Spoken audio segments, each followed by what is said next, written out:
Hallo zusammen! Wir machen heute Zitronen-Brownies. Die werden ultra saftig. Es ist ein sehr einfaches Rezept, also Anfänger geeignet. Ich habe jetzt hier auch schon die Zutaten stehen. Ihr findet alle ganz genauen Mengenangaben unten in der Infobox. Und ich starte direkt. Ich habe jetzt hier Eier.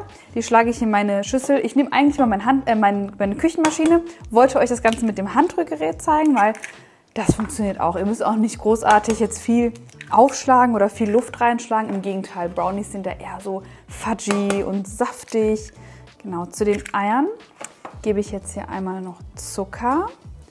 Und immer bei süßen Rezepten, was ich gerne dazu gebe, ist eine gute Prise Salz. Die unterstreicht nochmal den süßen Geschmack. So, das Ganze dann so ungefähr eine Minute aufschlagen, so ein bisschen miteinander verbinden lassen und dann geht's weiter.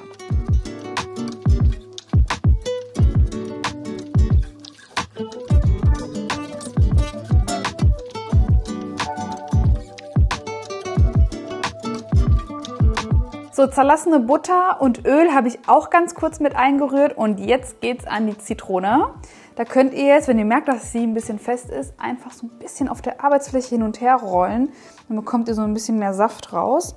Und ich finde es auch mal wichtig zu erwähnen, wie groß eine Zitrone im Rezept ist. Wenn ihr zum Beispiel so eine ganz kleine habt, dann habt ihr weniger Zitronengeschmack oder wenn sie riesengroß ist. Das hier ist auf jeden Fall eine Bio-Zitrone, da könnt ihr die Schale mitverwenden und das macht im Geschmack auch nochmal richtig was aus.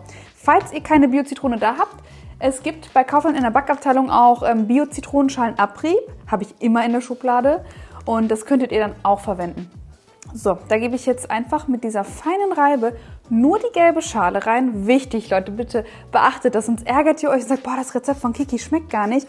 Aber wenn ihr unter der gelben Schale, da kommt ja die weiße Schale und die schmeckt bitter. Und wenn ihr die dazu reibt, dann ist es zu spät, dann ist es vorbei.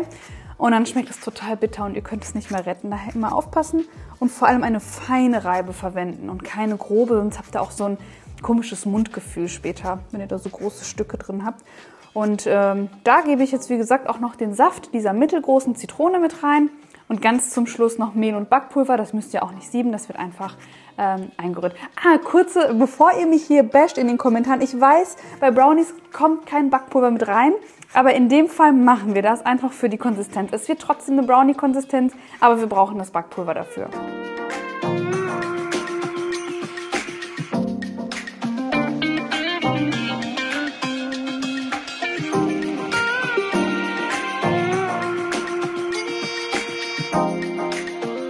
So, der Teig ist fertig. Mehl und Backpulver braucht ihr wirklich nur so kurz wie notwendig unterrühren. Ich habe jetzt hier meine eckige Springform. Ich schreibe euch die Maße auch mit in die Infobox und auch Alternativmaße, beziehungsweise ich habe ja eine Umrechnungstabelle bei mir auf der Seite und da könnt ihr dann einfach ganz bequem umrechnen.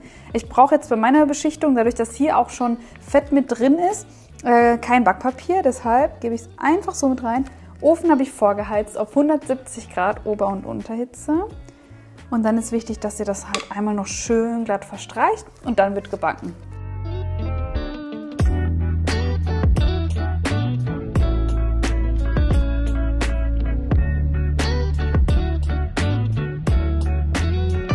...25 Minuten später, also wenn ihr die Stäbchenprobe macht, es darf jetzt nicht komplett nass sein, aber es darf ruhig ein bisschen was dran hängen bleiben. Es soll ja so einen Brownie-Charakter haben. So, bei mir ist es jetzt vollständig abgekühlt. Ich habe jetzt hier noch Puderzucker und da gebe ich Zitronensaft drauf.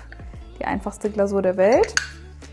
So, erstmal nur ein bisschen und wenn ich merke, dass mir die Konsistenz gefällt, dann gebe ich das einfach nochmal oben drüber.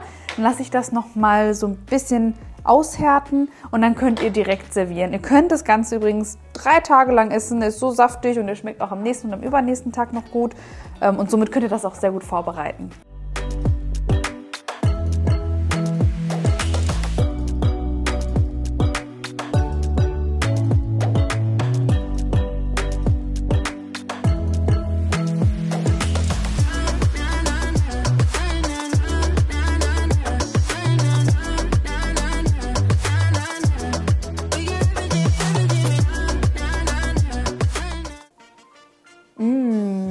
Geht immer, Leute. Also, was soll ich sagen? Alle lieben Zitronenkuchen, alle lieben Zitronenbrownies. Ich muss sagen, wenn man den jetzt vergleicht mit meinem Zitronenkuchenrezept, da sind so ein paar Feinheiten, die ein bisschen anders sind. Das hier ist im Vergleich ein bisschen glitschiger und das andere ist ein bisschen luftiger. Je nachdem, was ihr bevorzugt, könnt ihr euch dann ein Rezept aussuchen. Ich feiere das übelst und ich finde es auch cool, dass ich die jetzt hier so in kleinere Häppchen aufgeteilt habe. So könnt ihr das dann zum Geburtstag mitnehmen, Buffet, beim Grillen, irgendwie als Snack danach. Mega, feiere ich. Macht's unbedingt nach und abonniert meinen Kanal kostenlos, wenn ihr solche Rezepte nicht mehr verpassen möchtet. Und dann sehen wir uns auch beim nächsten Mal. Tschüss!